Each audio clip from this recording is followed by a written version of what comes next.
Hi, welcome back. This is Dr. Padilla, and in this session, I will talk about the history of cooperative learning.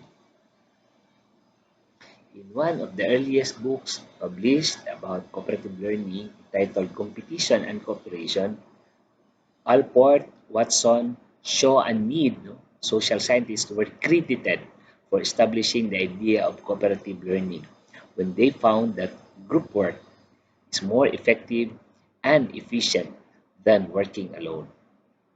But the idea or concept about cooperative learning can be traced back to the first century under the name peer work.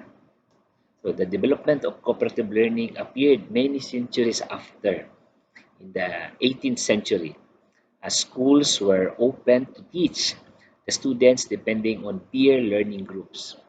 One of these schools is opened by Joseph Lancaster and Andrew Bell in England.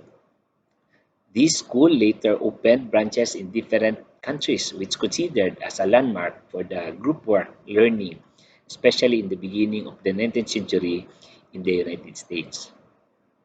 One of the figures that have great influence on group learning is Colonel Francis Parker. He was the superintendent of public schools in Massachusetts, and he advocated the use of group learning and could attract thousands of visitors to observe the use of group learning in the public schools. Another figure that contributed to the development of peer learning is John Dewey. I mentioned already John Dewey earlier, no, in the previous session, as cited in Johnson et al. 1991.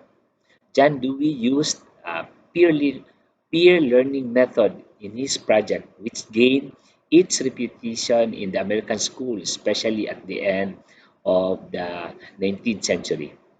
The idea of peer learning entered a new phase in the field of research as some researchers started to compare individualistic, competitive, and peer learning and their effect on the students. This effort is attributed to Turner in England and Triplett in the United States, which was followed by similar efforts in the 20th century in Germany by the scholar Mayer and in France by the scholar Ringelmann. Okay.